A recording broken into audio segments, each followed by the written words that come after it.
Hello प्यारे बच्चों, कैसे आप सभी। सुनील सर जीएस की यूट्यूब चैनल में आप सभी का स्वागत करता हूं। आइए आज हम लोग पढ़ने वाले हैं 3 जनवरी 2025 के करंट अफेयर्स के बारे में। आइए शुरुआत करते हैं। Supersonic missile V 122। हाल ही में तुर्की ने अपने स्वदेशी निर्मित बयार कतर आरकेजी ड्रोन से सुपरसोनिक मिसाइल VAV-122 का सफल परीक्षण किया है। यह तुर्की की बढ़ती सैन्य क्षमता को क्या कर रहा है, प्रदर्शित कर रहा है। ठीक है, उसके उसके हथियार के विकास को भी आत्मनिर्भरता की और महत्वपूर्ण कदम उठाया है। अब तुर्की स्वदेशी रूप से ड्रोन और मिसाइलों का निर्माण करने में सक्षम हो चुका है और उसकी वैश्विक हथियार बाजार की मजबूती पता है। सुपरसोनिक मिसाइल क्या होता है, जिसका जो साउंड की गति से ज़्यादा चले उसको हम लोग सुपरसोनिक बोलते हैं। मतलब जो मिसाइल या जो मिसाइल बोल सकते हैं, जो जो हवाई जहाज बोल सकते हैं, ये सब क्या है, साउंड की गति से भी तेज चलते हैं, ये सुपरसोनिक कहलाते हैं। ये सुपरसोनिक VAV-122 जो है इन्होंने लॉन्च किया है। तो किसने किया है, तो तुर्की ने किया है।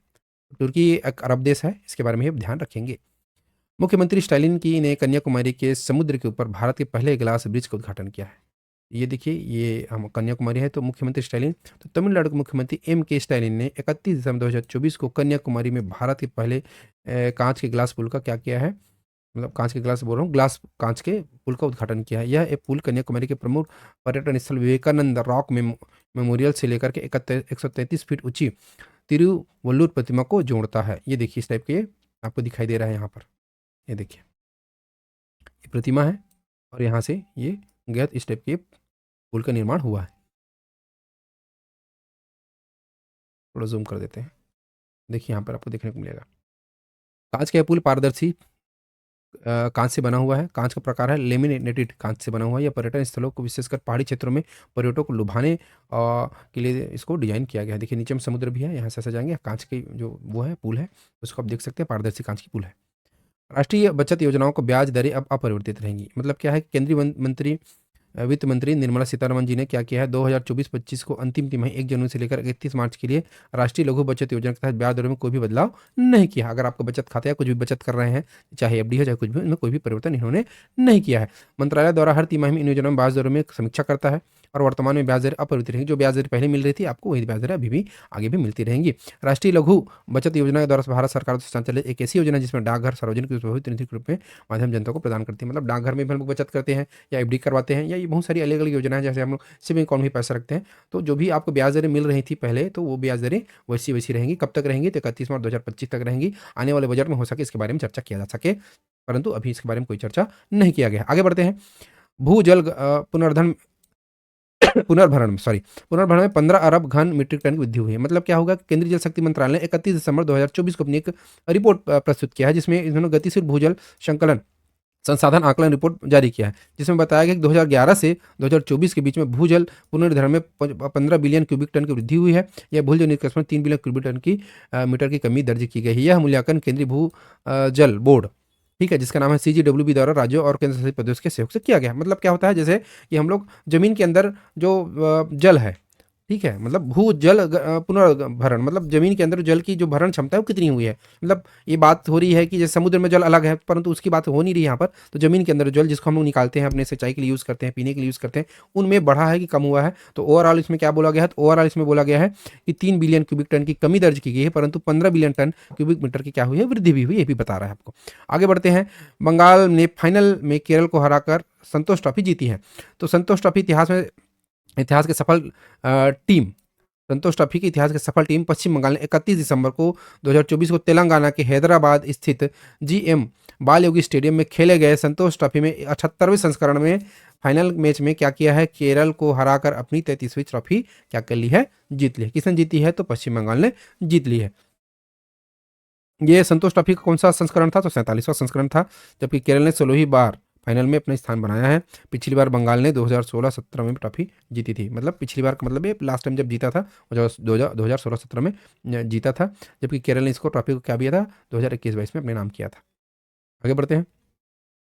भारत रक्षा निर्यात 21,000 करोड़ रुपए के पार हो गया। मतलब भारत जो रक्षा के इक्विपमेंट बना रहा है, इसका जानकारी किसको दिया है, तो रक्षा मंत्री ने स्वयं राजनाथ सिंह जी ने दिया है कि भाई हमने क्या किया है कि अब रक्षा की जो हम लोग इक्विपमेंट बना रहे हैं, चाहे वो मिसाइल हो, चाहे ड्रोन हो, चाहे जहाज हो, चाहे आप बहुत सारी चीज़ अलग अलग चीज़ें वार के लिए जो हम लोग बना रहे हैं, तो वो हम लोग क्या कर रहे हैं, निर्यात कर रहे हैं, मतलब एक्सपोर्ट कर रहे हैं दूसरे देशों को। कितना? 21,000 करोड़ से भी ज़्यादा हमने क्या क्या दिया है, एक्सपोर्ट कर दिया है। ये इन्होंने भी अपने में बोला है। तो बोल रही है कि भारत की वैश्विक उपस्थिति को दर्शाता है, मतलब भारत से भी लोग क्या क्या रक्षा के उपकरण खरीद रहे हैं और भारत इसमें आगे बढ़ रहा है। नासा का पार्कर सोलर प्रोब, तो नासा ने क्या किया है, सूर्य की निकटतम उड़ान भरते हुए एक प्रोब, पार्कर सोलर प्रोब जो है सूर्य के एकदम किनारे पर, मतलब निकटतम पास में उड़ान भरते हुए सबसे अधिक निकट पहुंच चुका है। ऐसा प्रोब है जो सूर्य के सबसे अधिक निकट पहुंच गया है, जो कि 982 डिग्री सेल्सियस के तापमान को सहन कर लिया है। तो इतना ज़्यादा तापमान सहन करके पहली बार सूर्य के इतना करीब पहुंचा, जो किसी भी अन्य मानव निर्मित उपकरण के मुकाबले में बहुत ही अभूतपूर्व उपलब्धि है। पार्कर सोलर प्रोब ने 2018 में इसको क्या किया गया था, लॉन्च किया गया था। अमेरिकी जो है सौर खगोल भौगोलिकविद यूजिन न्यूमैक पार्कर के नाम पर इसको क्या कर रखा है, इसका नाम रखा गया है, जो सूर्य के बहुत नज़दीक बहुत पास में जा पहुंचा है। नीलगिरी, सूरत और वासगिरी होंगे नौसेना में शामिल। भारतीय नौसेना में 15 जनवरी 2025 को मुंबई स्थित नौसेना डॉकयार्ड में एक समारोह में 2 स्वदेशी निर्मित युद्धपोत, मतलब भारत में ही निर्मित है ये युद्धपोत, सूरत और नीलगिरी, और एक डीजल इलेक्ट्रॉनिक पनडुब्बी वाग्रिस, इसको भी शामिल करने जा रही है। ये सभी युद्धपोत और पनडुब्बी मजडॉग डॉग लिमिटेड द्वारा बनाया गया है। मजडॉग डॉग लिमिटेड एक कंपनी है जो इनका ये बनाई है भारत के द्वारा। ये भारत की सरकारी कंपनी ही है। भारतीय नौसेना ने युद्धपोत डिजाइन ब्यूरो द्वारा एक डिजाइन किया गया था। भारतीय जो सेना की अलग डिजाइनिंग ब्यूरो है जिनके द्वारा डिजाइन किया गया था। बनाया कौन था? तो मजगांव डॉकयार्ड द्वारा इसको बनाया गया है। ठीक है। सूरत और नीलगिरी युद्धपोत के कई प्रकार के हेलीकॉप्टर का संचालन कर सकते हैं। एक ऐसा यह युद्धपोत है जिसमें अलग अलग हेलीकॉप्टर भी उस पर क्या रह सकते हैं, रुक सकते हैं, फिर वो वहाँ से उड़ान भर सकते हैं। थोड़ा एमसीक्यू भी देख लेते हैं। हाल ही में किस देश ने आर्किच ड्रोन को सुपरसोनिक मिसाइल का परीक्षण किया है? तो तुर्की ने किया है। अभी हाल ही में किस राज्य ने समुद्र के ऊपर अपना ग्लास ब्रिज का उद्घाटन किया है? तो तमिलनाडु ने उद्घाटन किया है 31 दिसंबर को 2024 को। डाकघर के बचत खातों पर ब्याज की दरों को कौन नियंत्रित करता है? तो केंद्रीय वित्त मंत्रालय नियंत्रित करता है। आरबीआई नियंत्रित नहीं करते। इस चीज़ में आप कन्फ्यूजन नहीं रहेंगे।